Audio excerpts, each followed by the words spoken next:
All right, everyone, we're so excited. It's the 7-day Reinventing You challenge. And today I am so excited to introduce you to our guest, Eran Hafner. Eran is a neuro-linguistic programming expert, also known as NLP, and is focused on changing lives by helping his clients understand the language of the mind and how it affects their emotions and actions. He has studied communication and management at Tel Aviv College, hypnosis at HMI Institute, and is a certified practitioner and master of NLP and hypnosis under Dr. Ted James. His passion for helping others dates back to his childhood, where he recognized that the only thing that belongs to him is the joy that comes from helping another. Eran is now the author of 2 popular ebooks, Create Magic and How Did I Change My Life? He loves to teach and spread his message about how you can transform your life through seminars and one-on-one coaching. Welcome, Eran. How are you? Thank you very much. Very good. Glad to be here. Yay! Well, we're excited to have you. I'm just diving into your story. You have an amazing story and journey, and there's just like this hidden piece of you that I don't want to announce, but I'm excited for you to kind of introduce to us this extra special skill that you have and that you bring to create another level of experience in your teaching and serving and transforming people's lives. So I'd love to dive in and get, the inside look at what it took to reinvent yourself in life and, one specific story for you that really was impactful. You know what? So let's start when I was really young, because I was an athlete in the Israeli national team in judo, and I was supposed to be in the Olympic Games. Wow. But life has their own, God has his own plans for us, And one day on my way to a practice, I was injured in a car accident. And from there, being an athlete in the national team, you all of a sudden find yourself on a wheelchair and you have to learn how to walk again. And at the age of, as a teenager, when it happened, it was very frustrating. It was probably the toughest year of my life. But as we say in Hebrew, especially in the army, if it doesn't kill you, it makes you stronger, right? Mm-hmm. So it forced you to reinvent yourself, even if you don't want. And that's how I shifted, and I started as a rehab to do magic, which became my profession later on. And from magic, that brought me here to America because of the Magic Castle in Hollywood, where I performed, and I performed in Hollywood and in Las Vegas. Wow.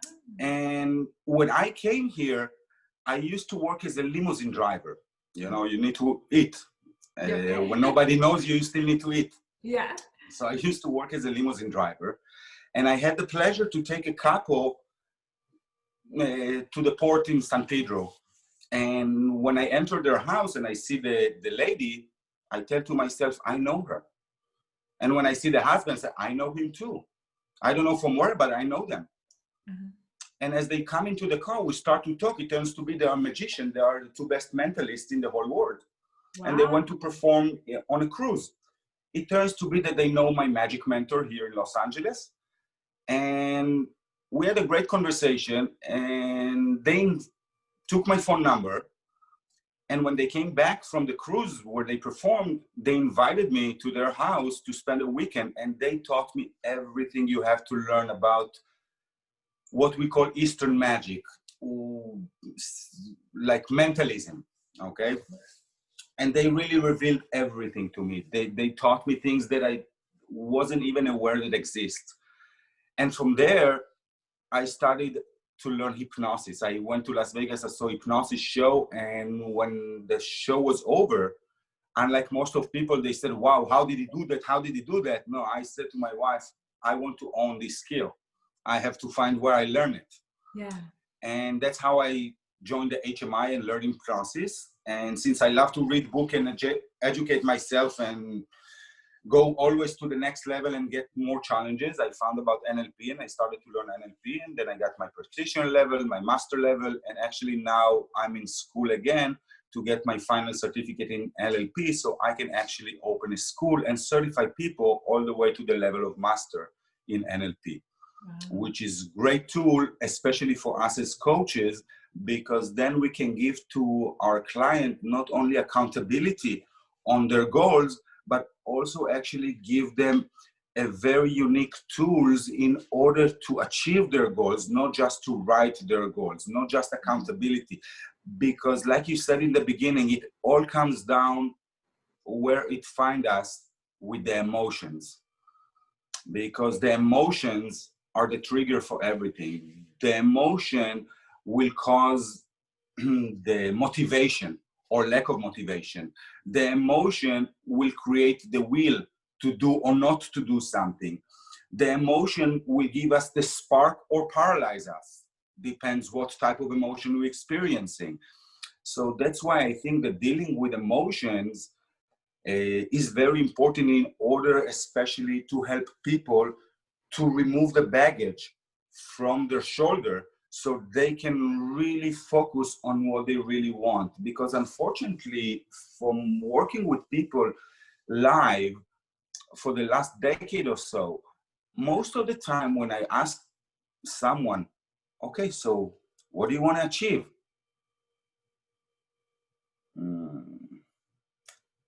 I don't know. I don't know. Yeah. I don't know. It is so funny that people don't even stop for a minute to think what they really want to achieve in their own life. Yeah. They are so busy in everyday struggle that they don't stop to think, hey, where am I? Yeah. And that's where I developed this system, because I had a lot of transformation during my life. And that's why I developed this system. Like 5 years ago, I was literally paralyzed. I woke up one morning, I sneezed, and from the center of my back all the way to my toe, I was paralyzed. Wow. It was painful like hell. And I waited until the evening. I took pills for painkillers. Nothing helped. In the evening, I went to the ER here in Beverly Hills in Cedar Sinai. They gave me an injection. It reduced the pain from level of 12 to level of 8. Oh, wow. And I didn't know what to do. I went to a doctor, which is a client of mine in a different business that I have. And he's like #1 spine doctor in California. And he told me, Eran, you've been like that for 4 months. You cannot walk, you cannot sit, you suffer every given moment.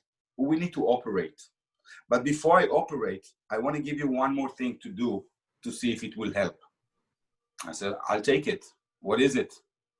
And he said, you have to go to the gym and do bicycles at least 1 minute every day. I told him how I can do that. I'm with crutches. How can I do that? I cannot walk. He said, I don't care. Find a way. Suffer the pain, but do it every day. Yeah. Because when you do that, what you have is sciatic nerve. A lot of people know what is sciatic nerve.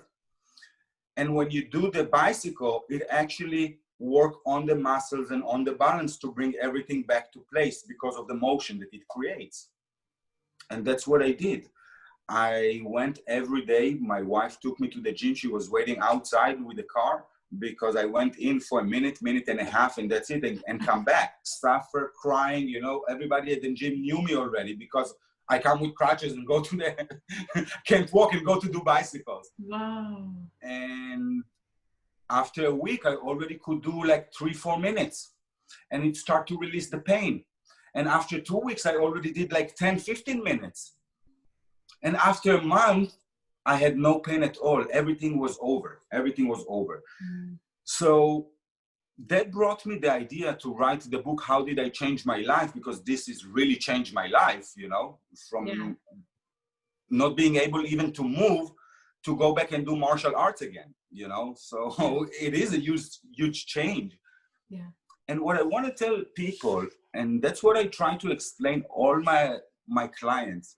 A lot of people say, you know, I saw the movie The Secret, I read the book The Secret, and I really think about what I want and I really focus on what I want and nothing happened. Well, guess what? Without taking action and without making an action plan, nothing will happen.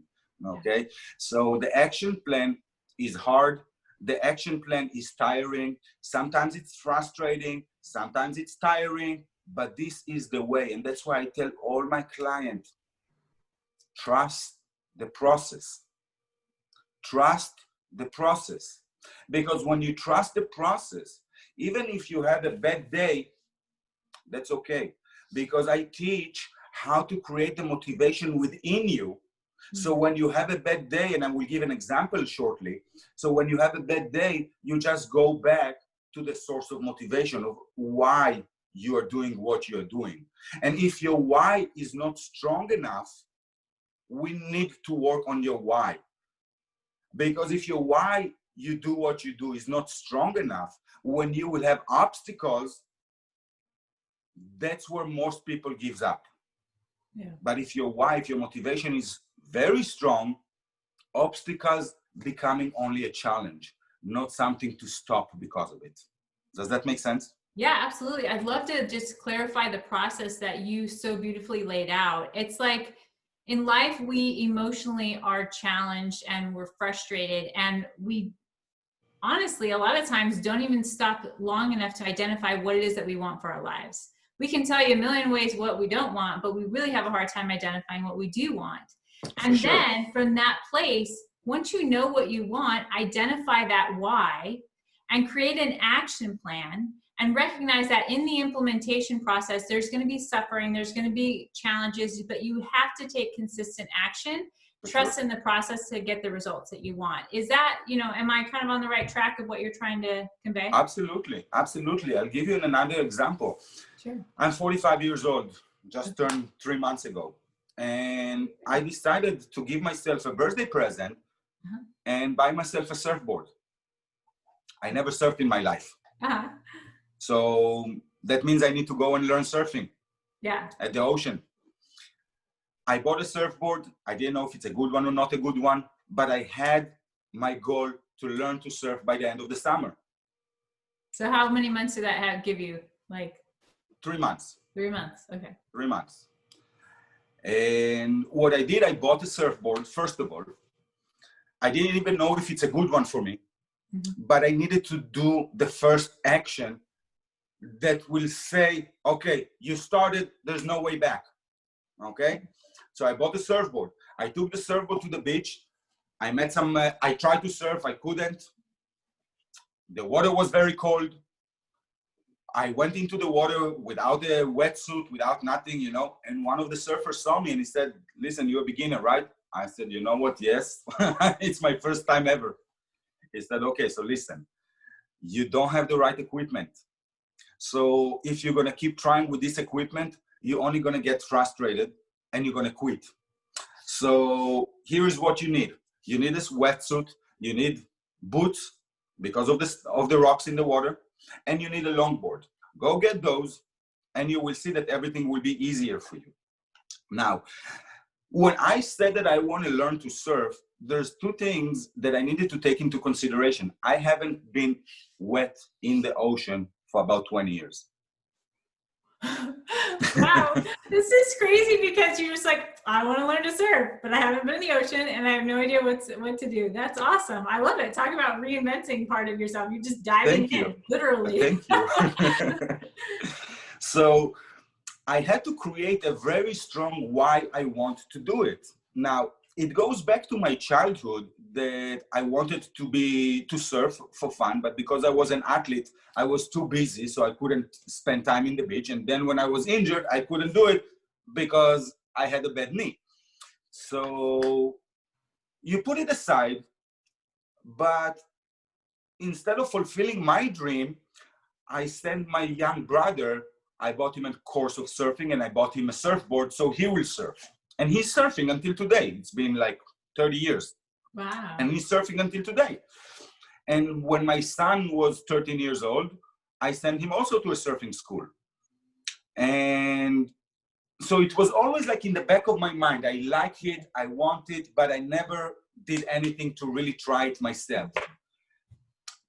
And when I decided that I want to do it and I bought the surfboard, although it's not the right one for me, and I went to the ocean, I didn't even go inside the water at the first. I sat, I looked at the surfers. I can say a little bit jealous I'm not shy to say that. And all I wanted is to stand on the board like them. So I was staring at them like a fan and just looking at what they do and imagining myself already doing that, already catching the wave, already standing on the board, already enjoying it, you know? So I always imagine the successful completion of the event, because that's what generates the motivation, the successful completion of the event. Does that make sense? Yeah, absolutely.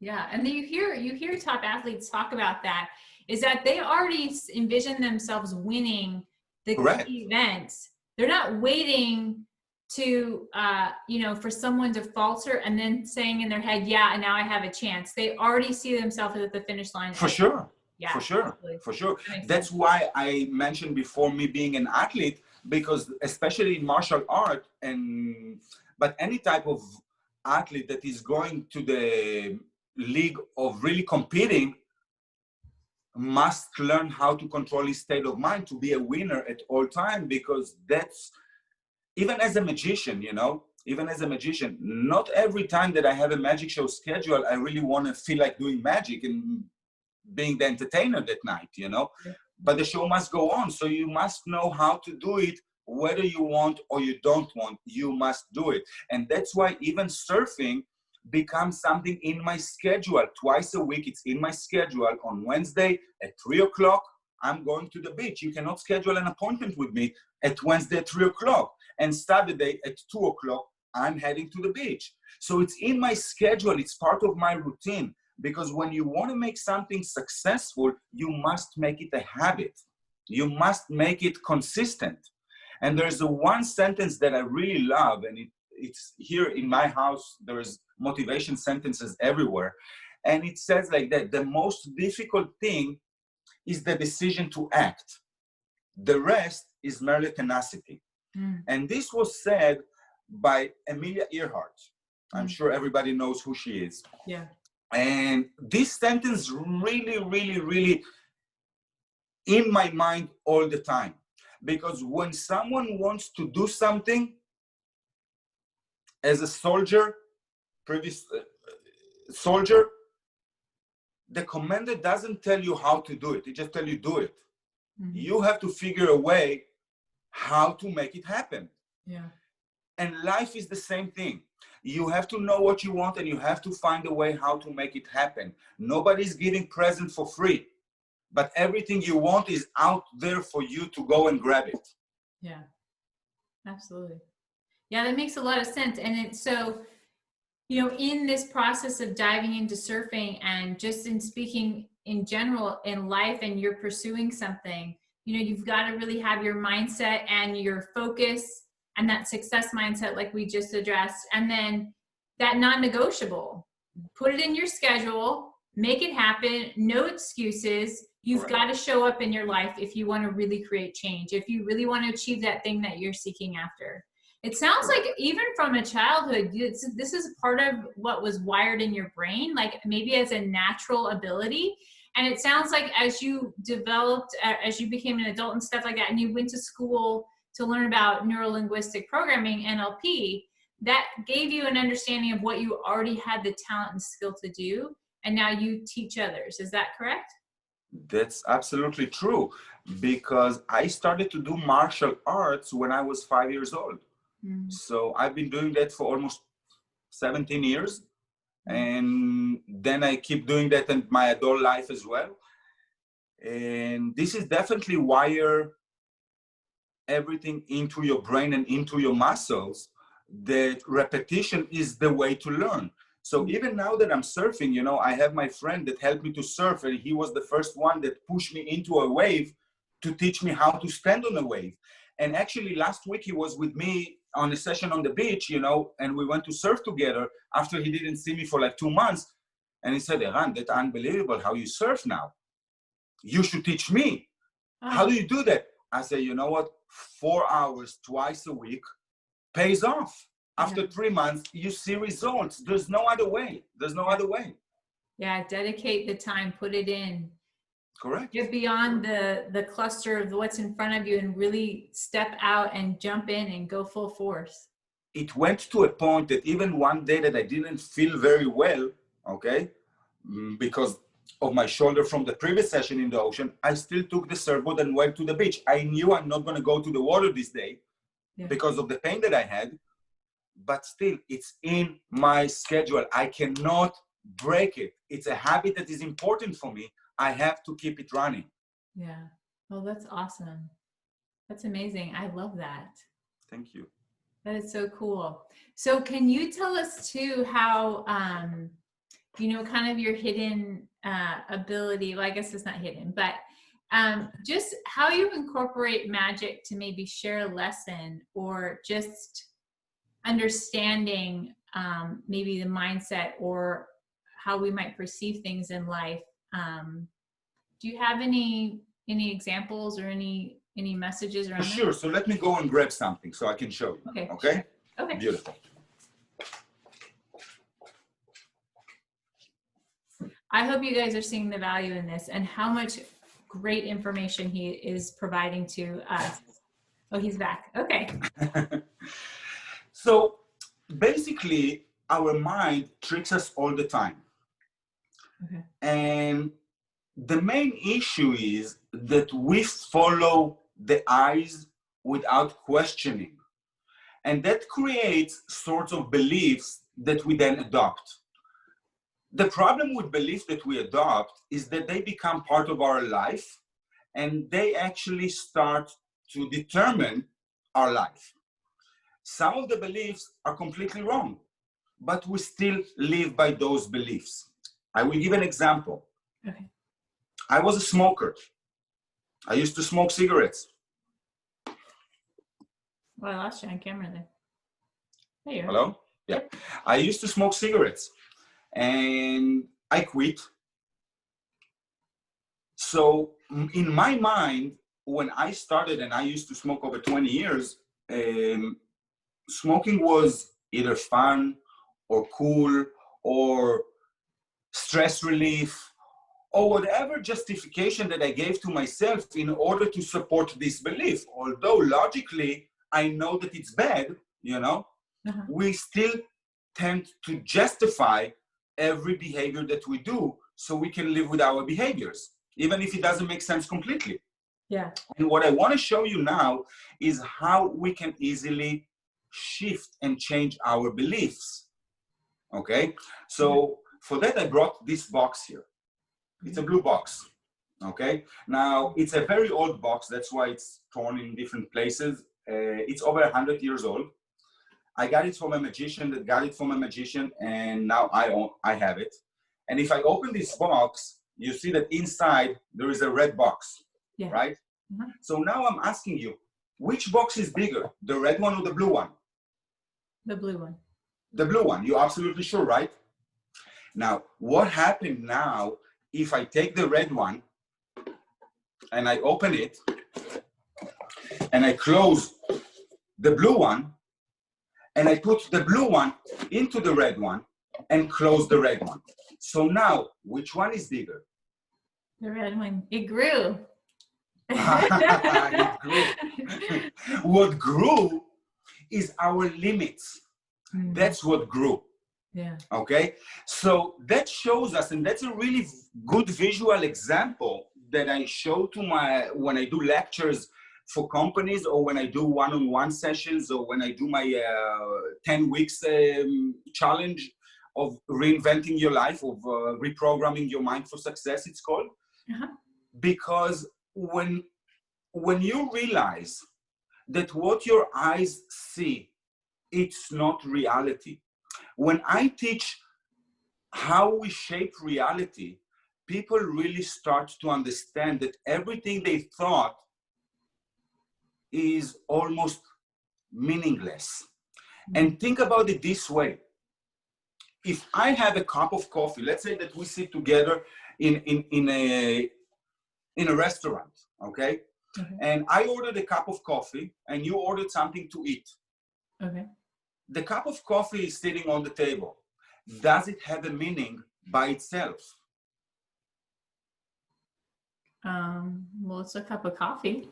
It's a cup of coffee. It has no meaning. It has meaning that I give to it, that it's my coffee and I want to drink. It might have a meaning that you give to it, that I don't like coffee, or you know what, I think I'm going to get coffee as well. Or somebody else that is just walking across and said, well, you know what, I want coffee as well now. It's my morning time or whatever. So everybody gives their own interpretation to the situation. And the interpretation become the reality. So reality is really something that is very subjective. That's why we're now in election time. We have same reality. How come people see it in such a different way that they want to vote to different, totally different people? Because reality is subjective. It comes, we don't see the world how it is. We see the world how we are. Right. If I'm happy and motivated, then everything seems to be easier. If I'm depressed and down and lack of energy, then everything seems the hardest. Isn't it like that?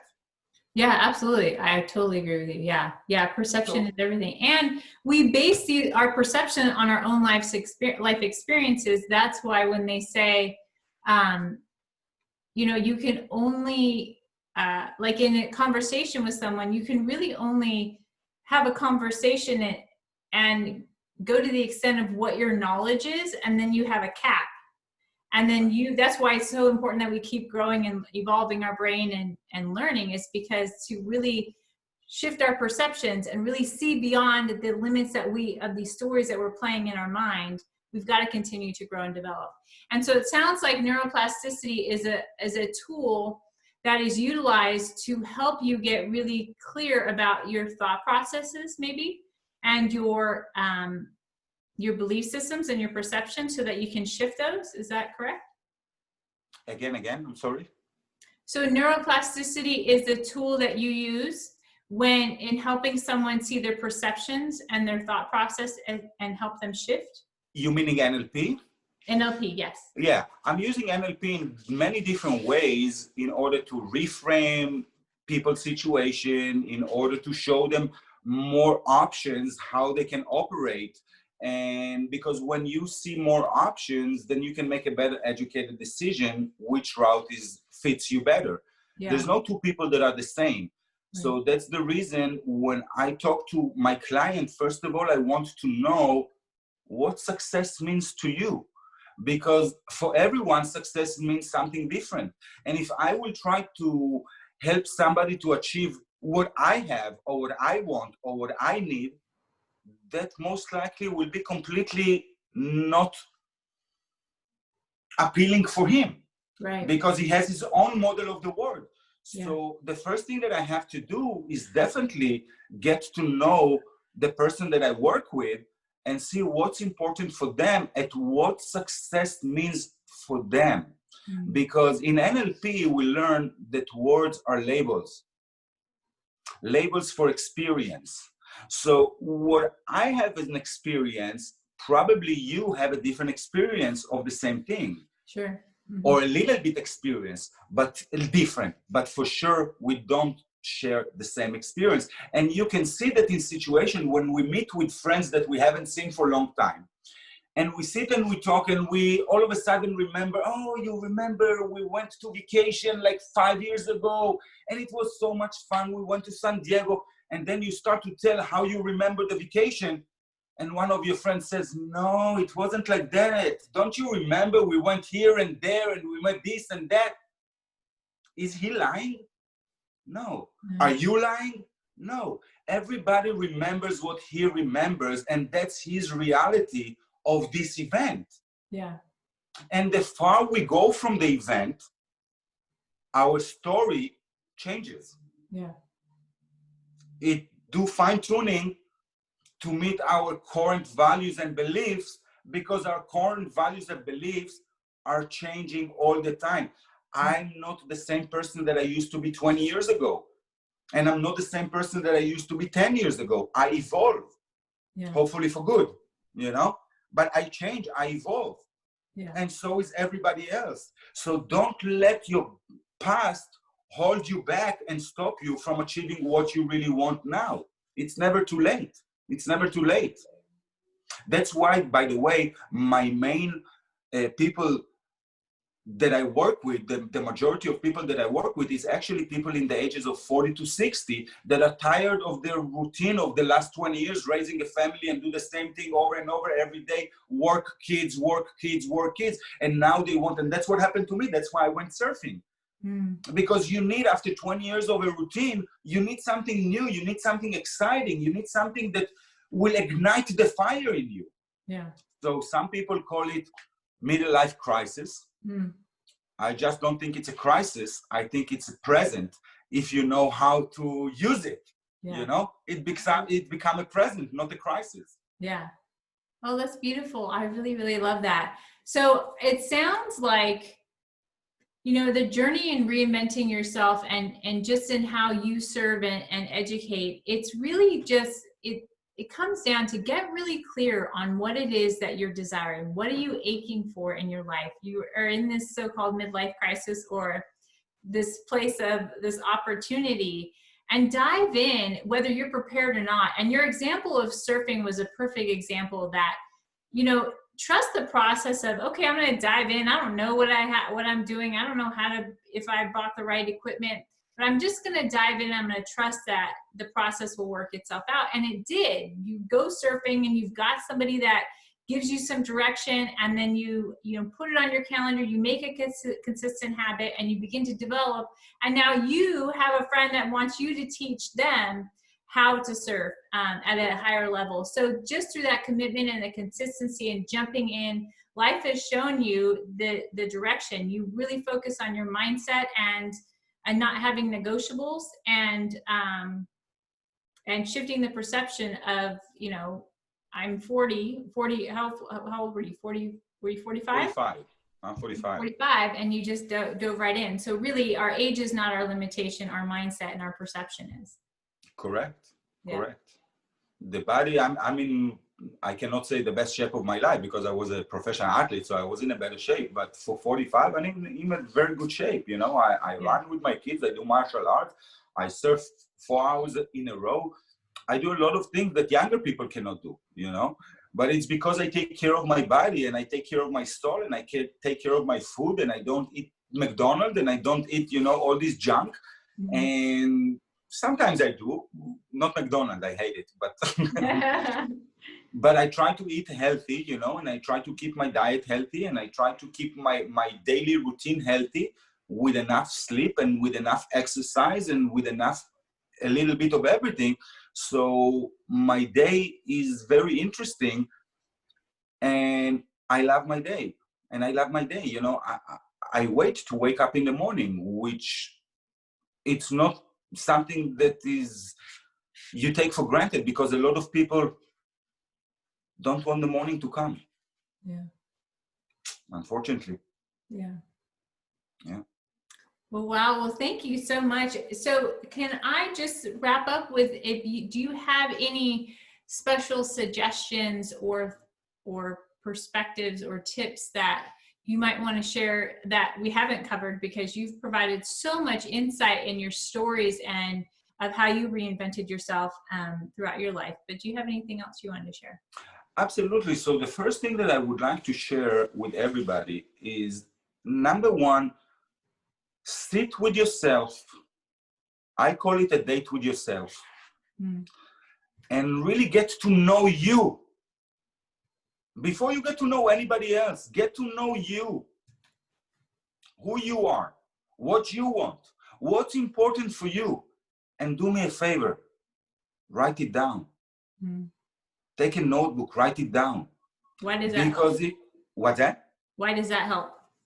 Because if you don't write it down, you cannot follow up on that later. We tend to forget. A thought in your head versus a tangible thing you can reference. Exactly. If it's only a thought, we can forget about it. But if it's written down and we can go back into that, we have a way to follow up on that. So that's why it's so important to write it down. And another thing, when we talk to people, we tend to screen a lot of our thoughts or a lot of our words, because we might think it's not appropriate or it's not polite, or how would they look at it, or how would they think about that. But when you are only with yourself, the page can take everything. And if you regret something, cross it later on. Nothing happened. Nothing happened. But put everything on the paper, what you really want, and then start to prioritize it. And when you really have a list of at least 5 things or 3 things that you really want in your life, I want you, the next step, to put it and to phrase it in positive language. Meaning, I cannot say, I don't make enough money, I want to make more money. Because that's not a good goal. A lot of people will think it's a good goal, but really in reality it's not. And I explain a lot about that in my courses and in my training, because just to say a statement of what I want or don't want does not make it a goal. There's no goal without a deadline. That's number one. But there's more elements that needs to be in a goal, in a SMART goal, that they will be able to learn, in the 7-day challenge that we are making now. And the SMART goal, so the goal needs to be simple and specific. Because if it's not simple and specific, that's what S stands for. If it's not simple and specific, then we get lost in what we have to do. Then we need simple steps. Yeah, it's overwhelming, exactly. Mm-hmm. So this is the S for the SMART. The M stands for measurable. So the goal must be measurable, so I can look every day and see, did I get closer or did I not? So I can hold myself accountable to the steps that I take towards achieving the goal, what I am doing. The A of the SMART, okay, stands for as now. Because as my father told me, there's 2 days in the year that you cannot do anything. You know those days? I'm sure you do. When you die, and is that what you're meaning? No.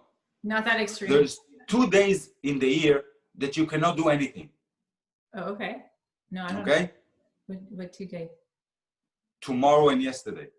Oh, okay. Yes. Oh, I love it. Yeah. Okay. Okay. Can you do something yesterday?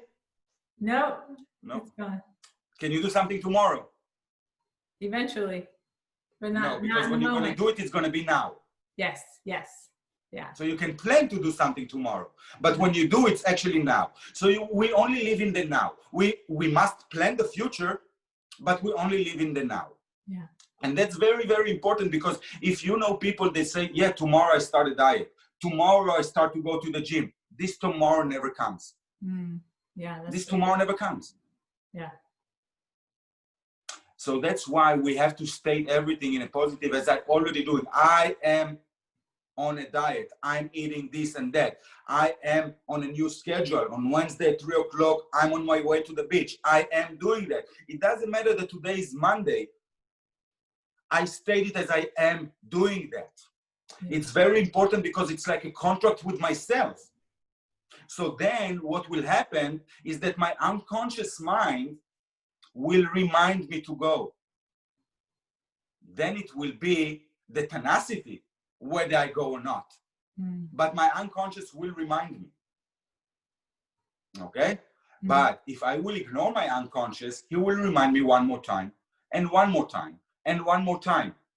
But if I will keep ignoring, he will stop. He say, I don't care. It's just like a 5-year-old kid. If I promise my son, 5 years old, to take him for ice cream after work today, and I come and he asked me, Dad, let's go for ice cream. And I said, you know what, I'm too tired. I have a headache. I had a long day. Can we do it tomorrow? Yes, Dad, we can do it tomorrow. And he's all waiting and eager to go to ice cream tomorrow. And then I have a late meeting and I come home and he's already asleep. The next day, he's not even calling and asking about the ice cream. He just gave up. As sad as it is, our unconscious mind is exactly the same. So he reminds us, but if we will ignore, he will give us on us. And if our unconscious will give up on us, that's a big problem, because he's 90% of our brain. So we definitely want him on our side to achieve our goals. So let's be tuned to what our unconscious mind tells us to do. Yeah. That's amazing. And then the R of the SMART is realistic. The goal must be realistic. So if I work at McDonald's and make $2,000 a month, it's not realistic for me to declare that next month I'm going to make $10,000. It's just not realistic. It's a great goal, but then I have to see, okay, what do I have to learn? What skills I have to learn? What other job pays $10,000 a month? So I can start to learn and shift my career towards that direction. Then eventually I will get there. But if I will keep working at McDonald's and just sit when I come back home and just watch The Secret and sit on my couch and imagine that I make 10,000, most likely not going to happen. Right. And then the last letter, the T of the SMART, is timed, which is the deadline. Until when? Until when? Because nothing happened without a deadline. Nothing happened without a deadline. Yeah. Wow, what valuable information to have your SMART goals that help you on that path to really create that reinventing you process, to really create that success that you're seeking out. Eran, where can people find you and connect with you? They can find me on my website at usenlp.com. Use NLP? Usenlp.com, or at Facebook, Use NLP page, and just go there and I will invite them. Okay. And they can, on my website, it will be the best place because they can shoot me an email and we can have a conversation or talk, but they can get my free ebook also online from my website. So the ebook really explains how to set SMART goals, how to create motivation within, and what type of motivation there are. And it gives you also a form of how to make it into an action plan, how to oversee the obstacles, how to see the solution, and so forth. So it's a really, really good start. And just for this 7 days challenge that we're making, I'm giving it now for free for the people, so they can log on to the website and grab it. Wonderful. Well, I'll make sure to put the link in there so they can connect to you there. But thank you so much, Eran. This was amazing. You provided so many great perspectives and tools and resources, as well as some really amazing stories. So I'm so grateful to have you. You guys, I hope you're excited about our guests today on the 7-day challenge. Thank you very much. I enjoyed being here with you. Good luck to everybody on the challenge. And again, don't give up.